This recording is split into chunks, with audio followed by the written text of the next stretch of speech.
இது இல்லையா, அடுத்தது வந்து என்ன இருக்கோ அதை பார்த்து நீ போயிட்டே இரு அப்படின்னு எல்லாருமே சொல்லும்போது, இன்னைக்கு உறவு முறையிலேயாகட்டும் அல்லது மற்ற ஒரு நல்ல பழக்க வழக்கங்களாகட்டும் எதுவுமே நிரந்தரமாக இல்லாமல் போகிறதுக்கான காரணம் இந்த சோஷியல் மீடியா தான் நான் சொல்லுவேன்.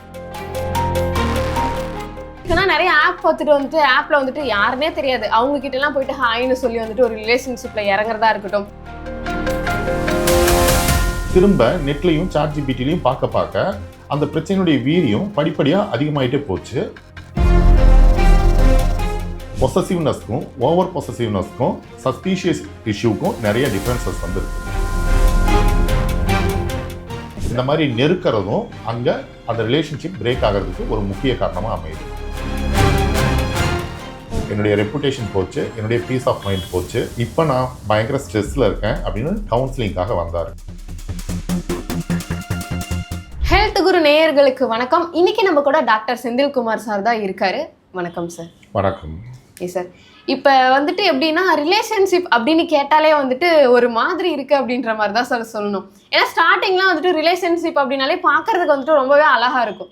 இப்போ எப்படி மாறிடுச்சுன்னா ஐயோ என்னடா இது அப்படின்ற மாதிரி தான் இருக்குது. இதுக்கு என்ன ரீசன் சார்? ஏன்னா ஆரம்ப காலகட்டத்தில் இருந்த அந்த யங்ஸ்டர்ஸ்க்கும் இப்போ இருக்கிற யங்ஸ்டர்ஸ்க்கும் நிறைய டிஃப்ரென்ஸ்லாம் இருக்குது. அதை நீங்கள் எப்படி சார் பார்க்குறீங்க?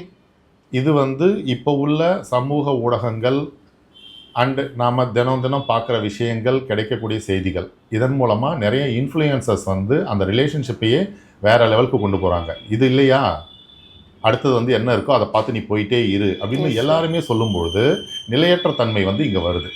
அதனால் இன்றைக்கி உறவு முறையிலேயாகட்டும் அல்லது மற்ற ஒரு நல்ல பழக்க வழக்கங்களாகட்டும் எதுவுமே நிரந்தரமாக இல்லாமல் போகிறதுக்கான காரணம் இந்த சோஷியல் மீடியா தான் நான் சொல்லுவேன். Yes sir. இப்போ மொபைல் தான் எல்லாத்துக்குமே பிரச்சனை அப்படின்ற மாதிரி இருக்குது. ஒரு ஸ்கூல் ஸ்டூடெண்ட்டுக்காக இருக்கட்டும், இல்லை ரிலேஷன்ஷிப்பில் இருக்கிறவங்களுக்காக இருக்கட்டும், எல்லாருக்குமே வந்துட்டு மொபைல்னால நல்லது ஒரு பக்கம் இருந்தாலுமே இன்னொரு பக்கம் எப்படி இருக்குன்னா மொபைல்னால தாண்டா கெட்டு போகிறாங்க அப்படின்ற மாதிரி நம்ம அம்மாங்கெல்லாம் சொல்லுவாங்கல்ல, மொபைல் நீ என்னைக்கு தொட்டியோ அன்றைக்கே கெட்ட அப்படின்ற மாதிரி மொபைல் தான் எல்லாத்துக்குமே பிரச்சனையாக இருக்குது. நிறைய எப்படி இருக்குன்னா நிறைய ஆப் பார்த்துட்டு வந்துட்டு ஆப்பில் வந்துட்டு யாருன்னே தெரியாது அவங்க கிட்ட எல்லாம் போயிட்டு ஹாய்னு சொல்லி வந்துட்டு ஒரு ரிலேஷன்ஷிப்பில் இறங்குறதா இருக்கட்டும், இந்த மாதிரி நிறைய ஆக்டிவிட்டீஸ்லாம் வந்துட்டு பண்ணிட்டு இருக்காங்க. இதை நீங்கள் எப்படி பார்க்குறீங்க? இன்றைக்கி வந்து ஒரு பேஷண்ட் வந்திருந்தாரு. அவர் வந்து சார் நான் டெய்லி சாட் ஜிபிடிட்ட பேசுகிறேன் அப்படின்னாரு. என்னப்பா பேசுவீங்க அப்படின்னு கேட்டால், நான் என்னுடைய பிரச்சனை எல்லாமே சொல்லுவேன், அது ஏதாவது ஒரு பதிலை எனக்கு வந்து கொடுக்கும் அப்படின்னு சொன்னார். சரி ஓகே, உங்களுக்கு ஏற்கனவே என்ன பிரச்சனை இருந்தது, இப்போ என்ன பிரச்சனை இருக்குது, இப்போ நீங்கள் எதுக்காக வந்தீங்க அப்படின்னு கேட்டேன். அவருக்கு ஆரம்பத்தில் சாதாரண பிரச்சனைகள் தான் வந்து ஒரு சில பிரச்சனைகள் வந்து இருந்திருக்கு. அதை சாட் ஜிபிடிக்கிட்ட டிஸ்கஸ் பண்ணும்பொழுது அது நிறைய ஐடியா கொடுக்க இவர் அந்த பிரச்சனைகளை பற்றி திரும்ப நெட்லையும் சாட் ஜிபிடிலையும் பார்க்க அந்த பிரச்சனையுடைய வீரியம் படிப்படியாக அதிகமாகிட்டே போச்சு. ஒரு கட்டத்தில் கம்ப்ளீட்டாக தூங்கவே முடியாமல், சாப்பிட முடியாமல், மைண்ட் வந்து ஸ்டேபிளாக இல்லாமல் ஆசிலேஷனில் இன்றைக்கி வந்து கவுன்சிலிங் வந்து வராரு. இப்போது அவரை உட்கார வச்சு நம்ம டீட்டெயிலாக கேட்கும் பொழுது அவருக்கு எந்த பிரச்சனையுமே இல்லை. அவர் ஆரம்பத்திலே ஒரு டாக்டர்கிட்டையோ ஒரு கவுன்சிலர்கிட்டையோ ஏன் ஈவன் அவங்க அப்பா அம்மா கிட்டேயோ அல்லது நல்ல ஃப்ரெண்டுக்கிட்டேயோ அவருடைய பிரச்சனையை பற்றி டிஸ்கஸ் பண்ணியிருந்தாரு அப்படின்னா வித்தின் 5 மினிட்ஸில் அந்த ப்ராப்ளமே சால்வ் ஆகிருந்திருக்கும். ஆனால் நம்ம அதிமேதாவிகள் என்ன பண்ணுவாங்க, நான் வந்து சாட் ஜிபிடிட்ட கேட்குறேன், நான் வந்து கூகுள் ஏஐயில் கேட்குறேன், நான் அந்த ஏஐயில் கேட்குறேன், நான் வந்து நெட்டில் பார்க்குறேன் அப்படின்ட்டு சாதாரண ஒரு சின்ன பிரச்சனையை கூட பெரிய பூதாகரமாக்கி அதுக்கப்புறம் எப்படி போனால் இது சரியாகும் அப்படின்னு தேடும்பொழுது தான் டாக்டர் இருக்கிறதும், ரிலேஷன்ஸ் இருக்கிறதும், ஃப்ரெண்ட்ஸ் இருக்கிறதும், ஒரு சைக்காலஜிஸ்ட் இருக்கிறதும் அவங்க கண்ணுக்கு வந்து தெரியுது. இதை ஆரம்பத்திலேயே நீங்கள் ஒரு டாக்டர்கிட்டையோ சைக்காலஜிஸ்ட்கிட்டையோ ஃப்ரெண்ட்ஸ்கிட்டையோ ரிலேட்டிவ்கிட்டையோ நீங்கள் ஷேர் பண்ணி அதுக்கான சொல்யூஷன்ஸ் வந்து வாங்குறீங்க. ஏன்னா ஹியூமன் பீயிங் கிட்ட இன்ட்ராக்ட் பண்ணுறதுன்றது வந்து வேறு, நீங்கள் ஆர்டிஃபிஷியல் இன்டெலிஜென்ஸ் கூட இன்ட்ராக்ட் பண்ணுறதுன்றது வந்து வேறு. ஆர்டிஃபிஷியல் இன்டெலிஜென்ட் வந்து நீங்கள் யார் என்ன ஏதுன்னு ஒரு அனாலிசிஸும் பண்ணாது. இப்போ டெய்லி உங்கள் அம்மாவோ உங்கள் அப்பாவோ உங்களை பார்க்குறாங்க, நீங்கள் எப்படி நடந்துக்கிறீங்கன்றதை அவங்க வந்து பார்த்துட்ருக்காங்க, மானிட்டர் பண்ணுறாங்க. நீங்கள் இதை மாற்றினா சரியாக போகணும்னு ஈஸியாக சொல்லிடுவாங்க. உங்கள் அக்காவோ உங்கள் ஃப்ரெண்ட்ஸோ உங்ககிட்ட ஏதாவது ஒரு வித்தியாசமான நடவடிக்கையை பார்க்குறாங்க அப்படின்னா அவங்க உடனே சொல்லுவாங்க, நீங்கள் அதை அழகாக மாற்றிக்கலாம். சாட் ஜிபிடியோ அல்லது கூகுள் ஏஐயோ அல்லது மற்ற ஏஐயோ உங்களை டெய்லியுமா மானிட்டர் பண்ணிகிட்டு இருக்கு. அப்போது அது ராங் கைடன்ஸ் கொடுக்கும் பொழுது அந்த ராங் கைடன்ஸுடைய டீட்டெயிலை வந்து நீங்கள் இன்னும் தேட உங்கள் மனசில் உள்ள நிம்மதி வந்து சுத்தமாக அழிஞ்சு போய் ஒரு பதட்டம், படபடப்பு, தூக்கமின்மை, பசியின்மை, உடல் சோர்வு, மனசோர்வு எல்லா நோய்களும் தானாக வந்துடுது.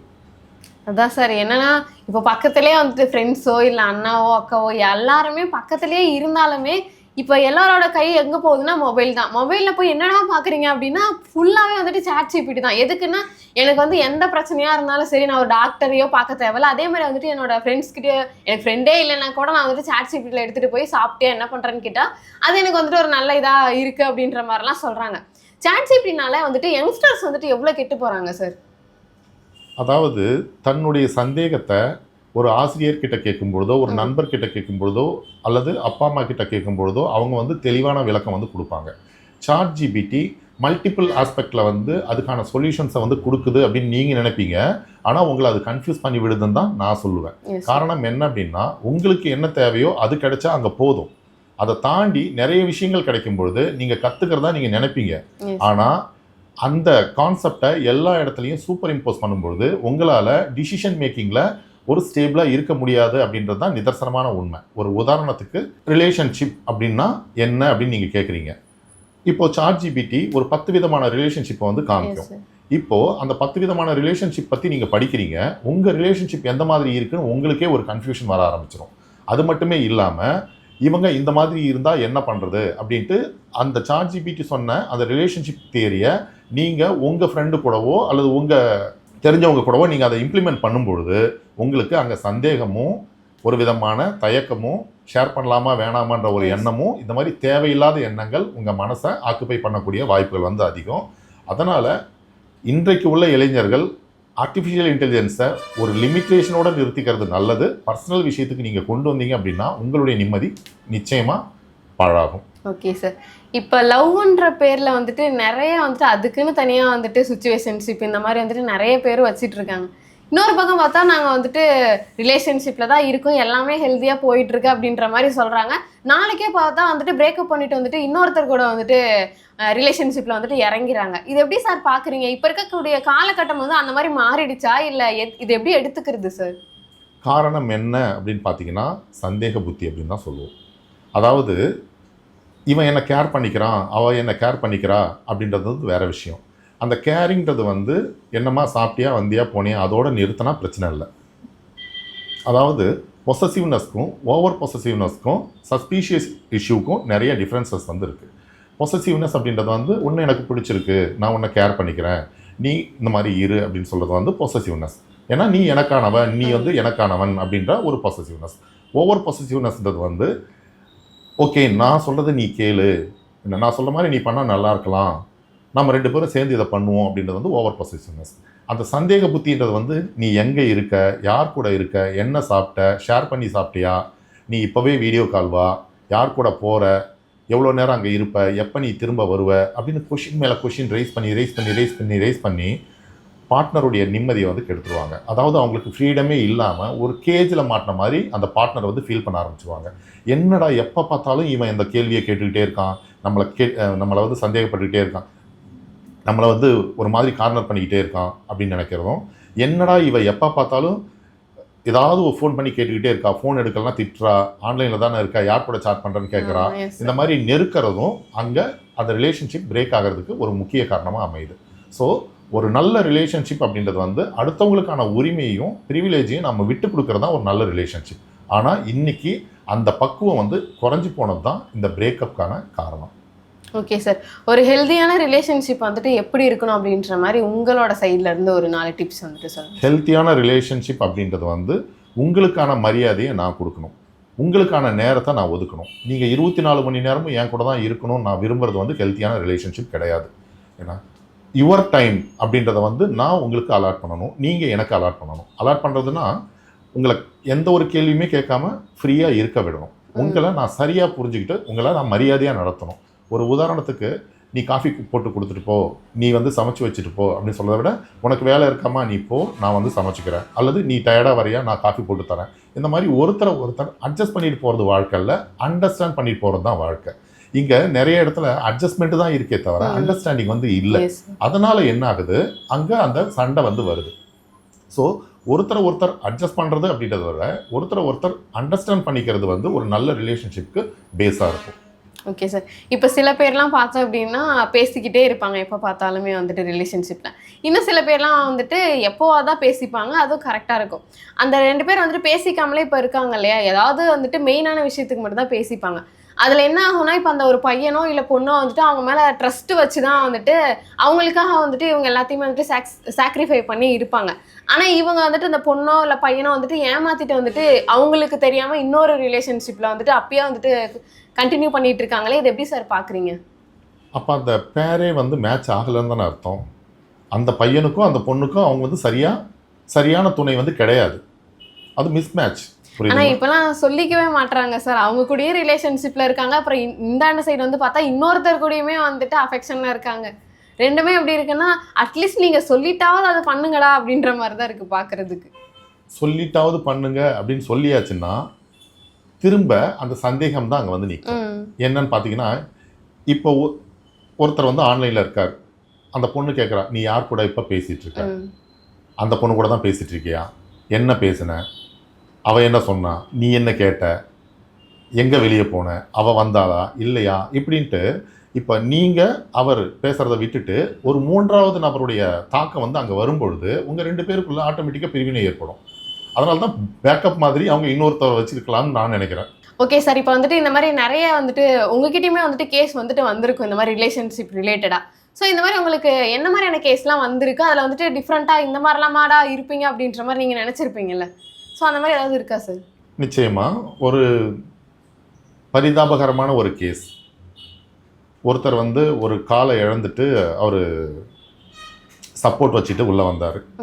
உடம்பு நல்லா பெருத்து இருந்தது. ஏன் இவ்வளோ வெயிட்டில் இருக்கீங்க, என்ன ஆச்சு உங்களுக்கு அப்படின்னு கேட்டபொழுது, எனக்கு ஆக்சிடெண்ட்டில் கால் வந்து நான் இழந்துட்டேன் அப்படின்னு சொன்னார். எப்படி ஆக்சிடெண்ட் ஆச்சு அப்படின்னு கேட்டபொழுது, நான் ஒரு பொண்ணு கூட ரிலேஷன்ஷிப்பில் இருந்தேன். அந்த பொண்ணு எப்போவுமே எனக்கு வந்து காலையில் மத்தியானம் நைட்டு ஃபோன் பண்ணிக்கிட்டே இருப்பாள். நான் வீட்டிலேருந்து கிளம்பும்பொழுதும் அவகிட்ட கால் அட்டன் பண்ணணும், அங்கேருந்து ரிட்டர்ன் வரும்பொழுதும் கால் அட்டன் பண்ணணும்.